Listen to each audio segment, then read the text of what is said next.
Olá, tudo bem com você? Seja muito bem-vindo, muito bem-vindas. É um prazer ter você aqui.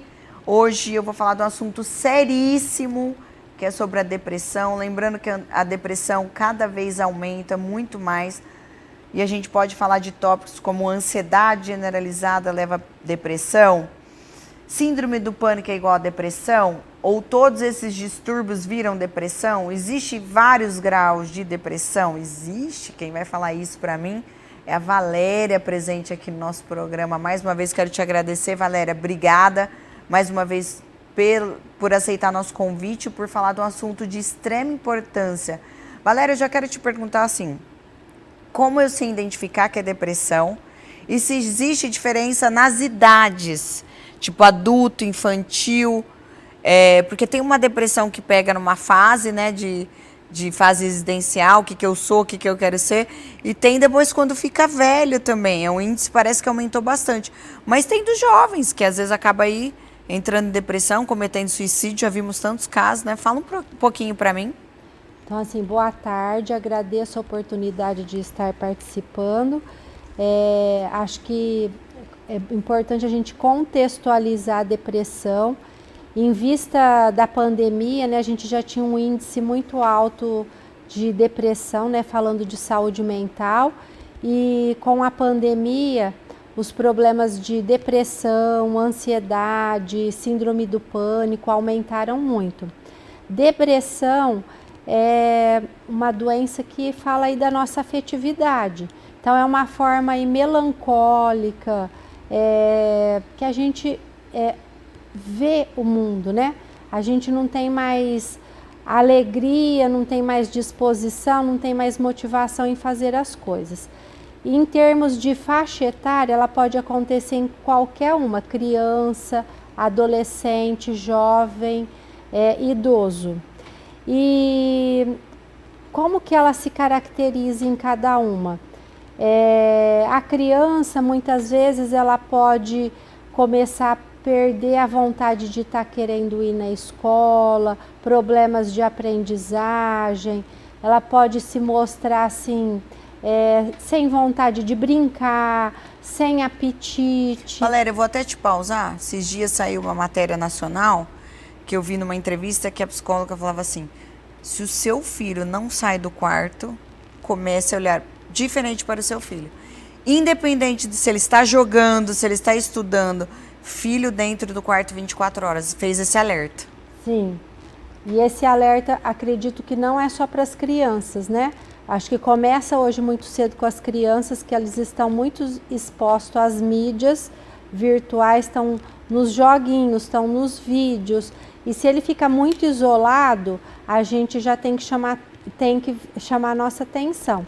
A gente fala muito que os adolescentes ficam muitas horas e às vezes a gente não presta atenção porque está fazendo mil coisas, mas se ele fica muito isolado, não quer brincar, a criança, não quer interagir com outras crianças, ou mesmo adolescente, a gente chama para um programa em família, mesmo para fazer as refeições em família, que eu acho que é muito importante. Hoje eles estão até fazendo as refeições dentro do quarto, que é uma coisa, eu acho que muito séria. Não tem esse momento que a família senta, pergunta como que foi seu dia, né? A gente teve esse momento da pandemia que a gente viveu muito junto em casa e de repente todo mundo está voltando para as atividades. Não tem mais esse tempo de olhar um no outro, perguntar como é que tá, como é que foi o seu dia. Então, se a criança começa a ficar muito isolada dentro do quarto, o adolescente, o jovem, a gente precisa prestar atenção. Outra coisa, começou a falar que não quero mais viver, não gosto mais da vida, perdeu o sentido, tenho vontade de me matar, isso daí já tem que acender o sinal e tem que procurar ajuda. Antigamente a gente falava assim, essa pessoa está falando que quer morrer, quer se matar para chamar atenção. Doutora Rita, não é para chamar atenção, a gente não pode mais pensar assim. Hoje o número de adolescentes jovens que estão não só tentando suicídio, mas estão se suicidando, aumentou muito. Então, eu que faço muitas palestras em escolas, em empresas, eu sempre falo para os pais que a gente tem que procurar ajuda. do médico, do psicólogo, não ficar esperando de braço cruzado, de repente eu abrir um dia a porta do quarto, do banheiro e ver uma cena que eu não quero ver, né? Porque depois eu vou ficar assim me culpando por uma vida inteira. Valéria, existe uma causa para depressão? Vamos dizer assim, que para os adultos, né, pode ser uma perda, né? A gente viveu a pandemia que perdeu muitos entes queridos, uma separação, uma doença, um problema financeiro, né? Muitos empresários a gente ouve falar, né, que se suicidam, pessoas que perderam o trabalho, né? Também podem se suicidar, problemas familiares levam à depressão, então são várias as causas. E tendo esse problema, a gente tem que identificar e romper o preconceito para buscar ajuda, porque um dos grandes problemas da depressão é que muitas pessoas chegam e falam assim: imagina, você ter depressão, sua vida é tão boa, você tem uma família, você tem um trabalho, por que você está com depressão? Ou, por que você fica aí só deitado? E não é por aí, eu acho que você tá, ou essa pessoa aí não está com depressão, está com preguiça.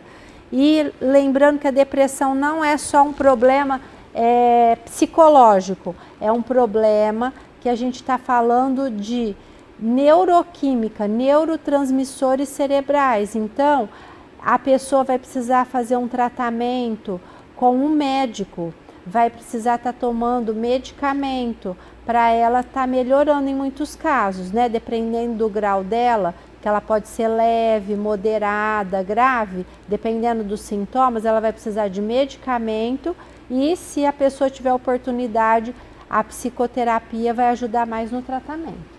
Valéria, no caso, os sintomas, a gente começou a falar um pouco das crianças, mas o adulto também, né? Que você falou, não só adulto. Ficar muito querendo dentro de casa, não sair, não ter ânimo. Qual que é a diferença do ânimo, da tristeza? Porque às vezes a gente tá desanimado, cansado, mas isso, qual o tempo que pode perdurar minha tristeza ou meu desânimo? Tem gente que é muito desanimada, só reclama. Não é também algum sintoma que pode chegar? A pessoa só reclama. Eu nunca vi, eu convivo com gente que eu nunca vi ela começar o dia agradecendo. Agradecer que está viva, agradecer o trabalho, agradecer o que tem, não. Começa reclamando das pessoas que tem, das pessoas que não colaboram. Sabe a pessoa que só reclama, você não vê positividade? Então, assim, ó, ter uma tristeza, eu posso ficar triste porque eu tô com um problema de saúde na família, porque, tipo, eu tive um problema no trabalho. A tristeza é algo que passa. Eu tive hoje, amanhã eu vou ter um motivo, uma motivação diferente para viver, né? Eu vou ficar feliz porque eu tô hoje na quarta-feira e sexta-feira, o final de semana eu vou sair. Agora, como que eu vou diferenciar de uma depressão? É uma tristeza que não passa. Eu posso ser convidada para um programa, para uma situação super agradável que eu gosto de fazer, por exemplo, estar com os amigos, um programa em família, fazer uma atividade física que eu goste, ir numa apresentação, num show, enfim, a pessoa não tem esse ânimo, essa motivação, ela tem vontade de ficar deitada muitas vezes, ela tem vontade de dormir bastante, ela perde o apetite, muitas vezes perde peso. Em algumas situações, quando a depressão cursa com a ansiedade, ela pode ter um aumento do apetite. Ela tem dificuldades no sono, pode ter dificuldade para pegar no sono, né, para dormir, ou ela pode acordar várias vezes à noite e ter insônia. Ela vai ter vontade muito de se relacionar com as pessoas, vai ficar mais isolada. Às vezes, Então, peraí, eu vou te pausar. Como que eu diferencio uma pessoa tímida, antissocial? Porque o tímido, se ele não fizer tratamento, se ele não quiser mudar, ele pode ser sempre tímido. Sim. Só como eu diferencio o tímido de uma pessoa antissocial, assim, meio... Deprimida. Tá. Pessoa tímida já faz parte da personalidade dela e assim, a família já sabe que ela sempre foi mais retraída, às vezes na escola mesmo ela não vai interagir lá com os coleguinhas, quando ela vai, por exemplo, numa festinha, ela vai ficar mais perto dos pais, só se a mãe ajuda, ela vai ali perto de outros amigos, ela já vai crescendo com aquele retraimento. Às vezes, se ela vai tendo oportunidade, por exemplo, de participar de uma atividade física em grupo, música, que a família vai favorecendo que ela desenvolva essa habilidade social, ela vai melhorando, o tímido. Agora, a pessoa que ela é triste, a gente vê no olhar dela que ela realmente ela perdeu o prazer com a vida. Nada desperta ela, dá alegria, entusiasmo.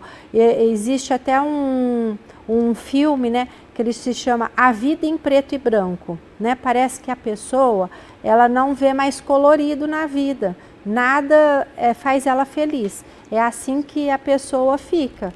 E é importante dizer que qualquer pessoa pode ter a depressão.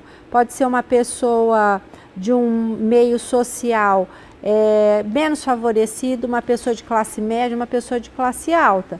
Pode ser uma pessoa do meio artístico, pode ser uma pessoa do meio religioso, pode ser um atleta. Qualquer pessoa pode ter. Um médico e do nada pode também, né? Do eu tô nada. aqui bem, amanhã eu posso acontecer de Sim. mudar. E a gente fala, quando você fala de neuroquímico, por isso que precisa de tratamento associado com psiquiatra, né? Isso. Tomar os remédios, porque muita gente é contra os remédios, né, Valéria? Isso é muito difícil, porque a pessoa demora para chegar lá no médico. E a outra coisa, às vezes ela pode até ir no médico, né? Porque às vezes ela mesmo tem um preconceito, fala assim, tem esse preconceito, doutora Rita, eu não vou tomar remédio, porque remédio, tarja preta, vai me causar dependência, eu não queria estar tomando medicamento, e fica com aquela resistência. E aí uma depressão que podia ser leve, vai aumentando de grau moderado para grave. Então tem que romper o preconceito, procurar o profissional da saúde, fazer uma avaliação.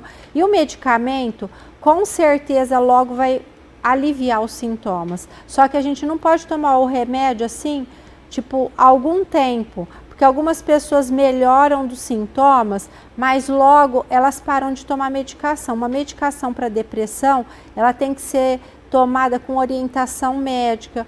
Ele vai estar orientando, tomando pelo menos de 6 meses a 1 ano e meio. Isso vai depender da depressão. E você falou que existe, parece que pessoas que estão sempre mal-humoradas, tristes. Existe uma depressão, um tipo de depressão que se chama distimia. É uma pessoa que ela vai sempre ser deprimida. E ela vai sempre fazer uso de medicamento. A distimia. Então, mas como perceber? Porque eu acho que a pessoa nem percebe no começo. A quem convive, às vezes, com aquela pessoa, ela tá sempre assim, sem vontade, sem ânimo, ela não tem, assim, motivação com a vida, ela é sempre negativa, né? Então, às vezes, uma pessoa que trata faz toda a diferença quando ela toma medicação e quando ela não toma. É preciso ter essa consciência, né, Valéria? Por isso que eu tô falando. Às vezes as pessoas não têm essa consciência e não têm a noção de como é isso. Parece que tem slides aí, imagens. Sim. Coloque a Valéria vai falando, então. Que a gente não chamou nenhum. Vamos chamar os... Aí tá aí a definição, né?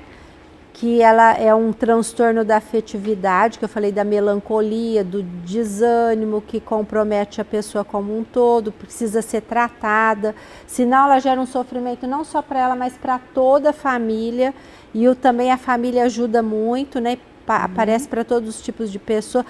Tem pessoa que tem predisposição, né? Por exemplo, tem uma mãe que é deprimida, uma irmã, eu posso ter depressão. Tá? Tem uma predisposição. É genética que eles falam, né? Pode passar. Pode mudar a agua, que eu nem enxergo nada, hein, Valéria? Ah lá, a forma como enxergo o mundo. Eu coloquei esse slide para as pessoas... Humor ou o afeto? É o afeto, tipo assim, a forma como eu coloco as minhas lentes, né? A pessoa que eu vou estar enxergando o mundo à minha volta, uma lente em preto e branco. É isso que eu digo para as pessoas. A realidade né? Parece que não tem vida, sendo que está com tudo, está vivendo. Isso. É isso aí, pode mudar. E as perspectivas são desanimadoras, então tem alta incidência, é dificuldade no diagnóstico, porque tem muitas pessoas que resistem, aí ela vai passar de médico em médico, aí ela vai no ortopedista falando que ela tem uma dor, aí ela vai no cardiologista falar que ela está com taquicardia, que ela está com medo de morrer por causa que ela está com isso, com aquilo. Então, ela acha causas orgânicas para um problema que é emocional. É o que mais tem hoje, né? Muito Depois da pandemia aumentou muito, né, Valéria? Muito, a ansiedade, essa síndrome do pânico, esse comportamento. Eu mesmo falei com 2 amigas, uma ontem, ela falou, tô no hospital. Eu falei, fazendo o quê? Meu coração disparou. Eu falei, tá, e daí? Ela não tem nada, ela é super saudável. Às vezes é ansiedade. Faz esse exercício. Eu falei, não, mas peraí, seu coração disparou. O que mais? Ah, mal-estar. Que mal-estar? Eu falei pra ela, você vive estressada, é o problema que você tá enfrentando aí e tal. Eu falei, você não consegue olhar pra você de outra maneira? Que as pessoas não acreditam que elas não dominam a mente dela, né?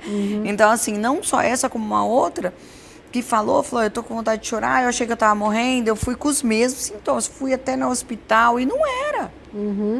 Não era, tipo, você vê que é puramente emocional. Sim. Então, assim, só pelos sintomas físicos, a pessoa já tá num sintoma físico, que eu acho que já aí precisa de um tratamento, que ainda falei, procura uma terapia. Falei, ou tenta se cuidar de uma outra forma, eu sei que você tá fazendo academia, que é um exercício físico, mas... Qualidade de vida. Mas precisa saber o que é que tá causando isso aí, só você vai saber, falei pra pessoa, né? E nessa mesma semana foram 2 pessoas. Sim. Então, assim, me chama muita atenção. Pode continuar aí, Gu? Até essa imagem aí é uma obra de arte, é o grito, né? Essa imagem aí, né? Bom, segundo o CID-10, o DSM-5, a maioria desses sintomas está relacionado à depressão, rebaixamento de humor, redução da energia e diminuição da atividade, então a pessoa não quer fazer nada, ela não tem vontade de trabalhar. Alteração da capacidade de experimentar prazer nas coisas que ela tinha vontade, diminuição da capacidade de concentração, ela não presta atenção nas coisas, ela vai falar que está com problemas de memória. Muitas vezes vai no neurologista e tá esquecendo das coisas. Achando que tá com Alzheimer e tá com depressão. Ai, meu Deus do céu. Valeu. Fadiga importante, por isso que ela fica muito deitada, às vezes não é para dormir. Problemas do sono, então eu falei insônia, alteração do apetite, fica muito emagrecida normalmente a pessoa, diminuição da autoestima, a pessoa não tem vontade de se cuidar. As pessoas acham até interessante que eu falo que muitas pessoas com depressão falam assim, olha, eu não tô tomando banho todos os dias, olha, você não conta para minha esposa, para minha mãe, mas eu não tomei banho hoje, depressão. Fragmentação e ideias de culpabilidade ou indignidade. Acho que tudo aconteceu no passado, foi culpa dela. Então o relacionamento rompeu, o problema no trabalho, ela fica voltando no passado. Então isso é importante dizer. Depressão é a doença do passado. Ansiedade, sim, doença do futuro. Mas uma ansiedade generalizada pode gerar uma depressão. Elas podem cursar junto. A pessoa pode ter depressão e ansiedade junto. E quando vem com ideação suicida, é a forma mais grave da depressão.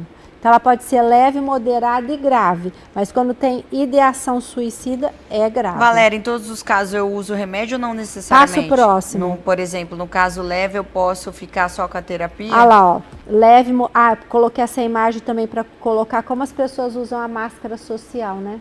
Às vezes as pessoas acham que assim, essa pessoa não tem problema nenhum, tá tudo bem no trabalho. Mas lá, ela com ela mesma, ela só sabe como que é a vida dela, as dificuldades dela, ela pode ser em casa super mega deprimida, né? Faz de conta que tá tudo bem. Pode passar o próximo, vou falar do tratamento. Ah lá, vou usar, o médico, o psiquiatra ou o neurologista vai estar indicando ansiolítico. É os dois que podem indicar. E médico, acho que geral, né? O mais indicado é o psiquiatra, que é o especialista na saúde mental. Ele vai dar o modulador de humor, que é o antidepressivo ou ansiolítico. Ele vai estar avaliando qual que é o melhor. E o tratamento, como eu falei, é a longo prazo. Não podemos falar isso, porque senão a pessoa toma só um tempinho porque ela ficou melhor e depois tem a depressão rebote. ela volta muito pior. Ave Maria. Pode passar. E a psicoterapia, né, que é uma forma de tratamento para a pessoa, muito, eu acho, viu? Ela procurar se conhecer melhor, se redescobrir, pensar em formas de resolver aquele problema, o que está acontecendo, buscar alternativas junto com o profissional, pode passar.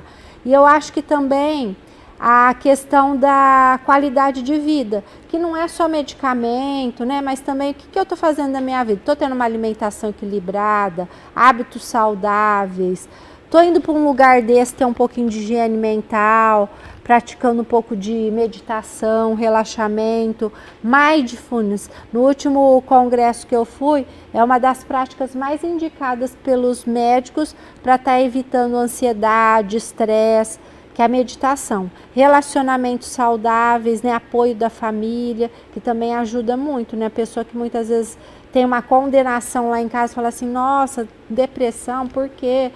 Esse preconceito não vai ajudar em nada a pessoa.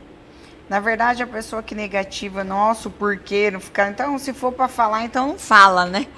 Eu falo assim, a gente é tão sábio que se for para falar, depende do que você vai falar, é melhor que você não fale, né? Eu acho que isso é interessante, porque às vezes a pessoa fala e ela te machuca, né, Valéria? Ela te atrapalha, ela é complicado, né? Impede que você procure tratamento, né? Porque a última pergunta é, depressão tem cura? Sim, né? Porque se ela é uma doença, ela tem cura se a pessoa procura ajuda, né? Aceita. A gente tava falando de graus. Você acha que no grau leve tem a necessidade ou não necessariamente? Ou é muito difícil de avaliar assim, Valéria? Não, tem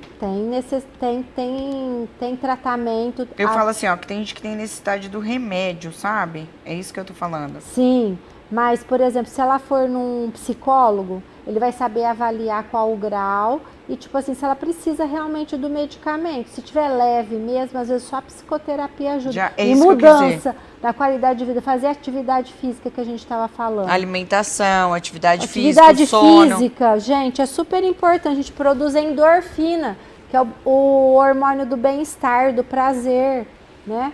Eu mesmo falo nas minhas palestras que eu faço para os meus grupos, eu já tive um episódio na minha vida que a atividade física ajudou muito. Eu tomei pouquíssimo tempo de medicamento porque eu me ajudei muito com a minha qualidade de vida. Fiz atividade física diariamente e logo saí do processo. Então, a pessoa tem que se ajudar também. Você pode ficar pensando que é só o remédio que vai ajudar. Ela poder se encontrar, fazer uma psicoterapia, mudar os hábitos dela. O que é isso aí, Gu? Você tá pondo... Ele colocou meu currículo aí no final.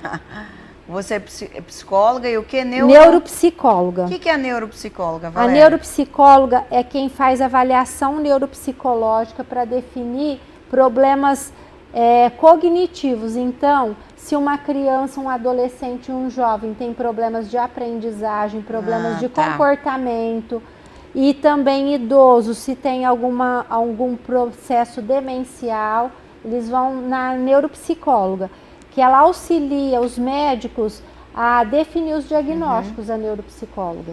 Ô, Valéria, no caso, tem diferente da depressão no sentido... como que eu vou falar assim, quando a gente é criança ainda, tem como eu perceber numa idade infantil existe?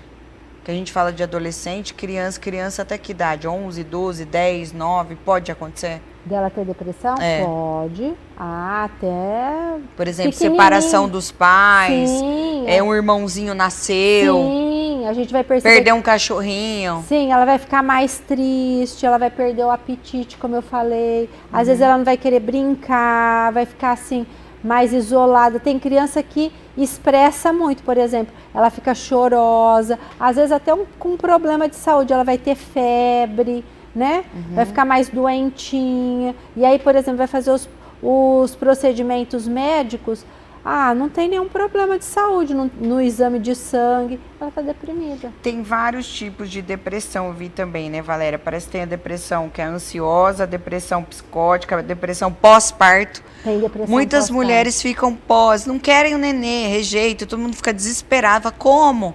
A gente podia falar também um pouquinho sobre isso. Depressão pós-parto. Eu hoje até eu vou dar um curso de gestante que a gente fala da depressão pós-parto. Às vezes a mulher, ela já não queria esse bebê, ou ela já tinha uma depressão antes de engravidar, então ela já tem uma tendência a ter depressão. Aí como que é essa depressão pós-parto? Por ação dos hormônios, a gente já pode ficar um pouco assim, triste. E é normal, com o nascimento do bebê, a gente ficar com a mudança de rotina, não dormir direito. Então, às vezes, vai uma visita para o bebê e as pessoas falam assim, nossa, por que você está assim, com esse humor triste, tanta felicidade de ter um filho? Não, então, é normal a gente ficar um pouco com o humor deprimido. E qual que é a diferença para a gente ter uma depressão pós-parto e esse humor deprimido que a gente chama blues paper? Depois vocês podem até pesquisar. Depressão pós-parto é quando a mulher ela não quer cuidar do bebê, ela tem medo de ficar sozinha, às vezes ela até tem sentimentos de rejeição contra o filho, ela pede para outras pessoas da família cuidar dele, né? Tipo, entrega o bebê para a mãe, para a irmã, para o marido, e ela pode ter sentimentos de morte para ela mesma e para a criança. Então, é muito importante ela estar informando o obstetra para que ela possa ser indicada para o tratamento, para ela procurar o psiquiatra, estar procurando o psicólogo para fazer o tratamento, que é muito grave, né? Há muitos anos atrás, uns 10 anos atrás, passava uma série na Globo que retratou bem essa questão da depressão pós-parto. E a gente pode, né, procurar aí na internet, porque muitas vezes a gente tem aquela ideia que mãe, né, tem que ser perfeita, principalmente essa mãe que está tendo bebê, e às vezes pode acontecer tantos problemas, o bebê pode não nascer perfeito, eu acho que pode mexe nascer também com algum problema. Emocionalmente, fora a grade, a bateria de hormônio que vão e vai e volta, e as pessoas acham que não, mas mudam. Até que tem gente que fica muito irritada, né, muito ansioso, muito deprimido. Eu acho que todo mundo que vai ser mãe, no primeiro momento tem medo de perder, medo de não dar conta, medo de não cuidar, medo de tudo, eu acho. A pessoa dá uma retraída, parece. Sim. Até retraída para se autoproteger, né? Creio eu que se muitas mamães estiverem assistindo a gente, passa por isso, né? E eu já parei várias vezes para pensar e já fiz várias matérias sobre isso. Então, assim, o comportamento de algumas é muito osciloso, né? Tem gente que não e tem gente que sim. Eu acho que é muito comportamental de cada um, mas eu já vi a depressão pós-parto crescer bastante também, de gente que você jamais imaginou, que a pessoa não, que a pessoa nunca teve depressão e tal, e no pós-parto adquiriu a depressão, não teve vontade de amamentar, não amamentou, não teve leite. Sim. Ou às vezes por causa disso também acaba não tendo mais filho, querendo né? ter mais filho, porque teve um episódio muito sofrido de depressão pós-parto.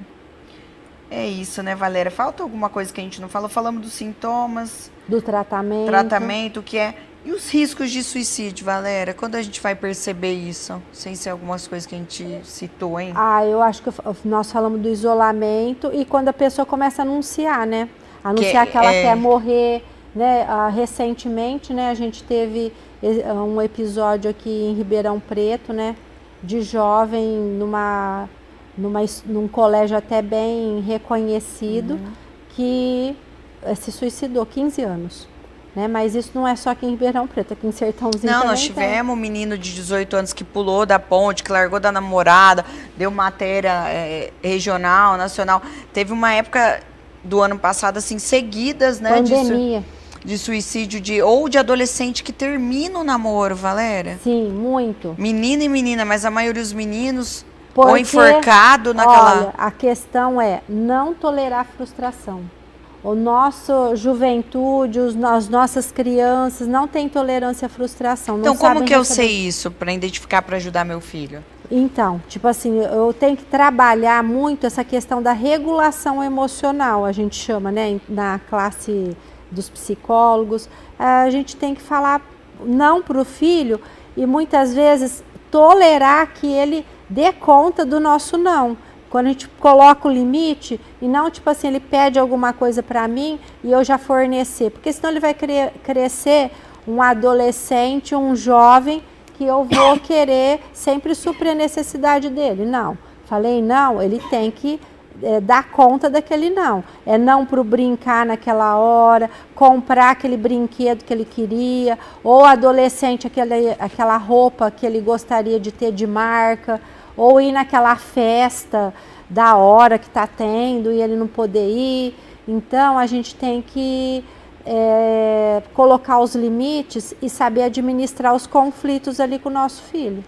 Amizades, lembra daquele menino, filho da cantora famoso, que ele fez um vídeo na internet brincando no TikTok, aí começaram a falar que ele era homossexual com o menino, uma brincadeira que ele quase beijou o amigo, rodaram na rede e ele se suicidou no quarto. Então. Foi a coisa mais triste, ela conta o depoimento, ela fala que as pessoas têm que olhar, que ela não tinha, né, ela tinha, acho que ele fazia tratamento já, né, aí foi um caso assim, de brincadeira, de também não aceitar nesse sentido, né, porque teve um caso parecido agora, que alguém suicidou alguém, porque os amigos ficavam tirando sarro, fazendo brincadeira. Sim.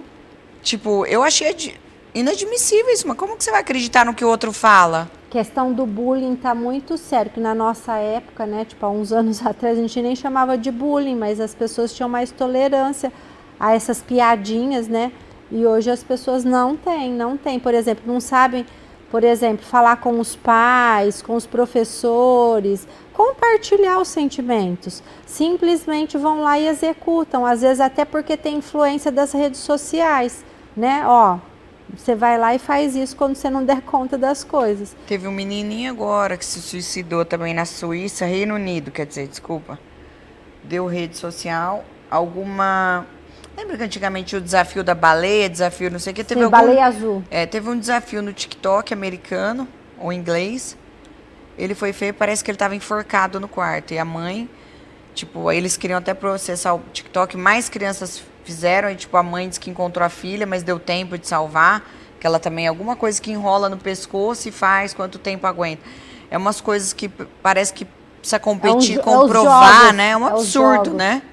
Então jogos tem que tomar cuidado. Morte. Aí depois fala que não tem a ver com quem seu filho anda, com os amigos. Tem sim, tem que olhar tudo. Ah, é chato, tem que ser chato assim. Hoje eu fiquei pensando, a pessoa fala, ai, eu sou tão chata. Eu não acho a pessoa chata. Eu acho que ela exige um patamar de experiência que ela já tem. Quando você exige alguma coisa, tem uma diferença muito grande. Se para você ser chato, não tem problema nenhum para mim, né? Mas que você exige ou coloque regras, né, Valéria? A pessoa falou, nossa, eu gosto de... Eu não achei ela chata, eu achei que... Eu falei, nossa, então eu também sou chata, porque eu sou parecida com ela. Porque eu também gosto de coisas respeitosas nesse sentido, sabe? Principalmente de organização, de ter essa função. Mas é isso, gente. Então fique atento às crianças, aos seus filhos, aos idosos, tá? Idosos também. Idosos a gente não falou. Né?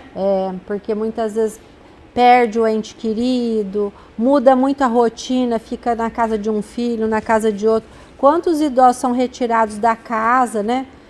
Porque os filhos às vezes estão discutindo herança, aí passa uma semana na casa de um mês na casa de outro, eles saírem da própria casa, esse é um luto também. Então, como que a gente percebe que o idoso está com depressão?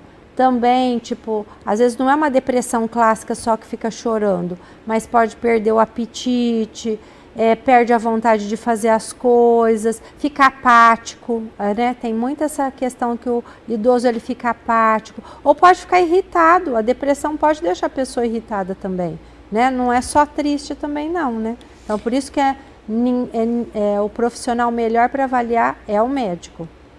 Valéria, obrigada, viu? Obrigado você que está com a gente no Facebook. Compartilha para uma família, para um amigo, para alguém que precisa assistir essa entrevista. Obrigada a você, Valéria, mais uma vez. E até o próximo tema para a gente falar da psicologia, que é imenso e de uma grandiosidade, né, para a gente aqui da STZ e no nosso programa também, doutora Rita. Obrigada.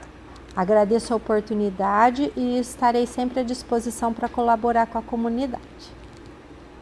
Tchau, gente. Até a próxima. Fica aí no nosso programa, ainda tem muito mais. E você do Facebook, compartilha. É sempre muito bom ajudar as pessoas com as nossas entrevistas.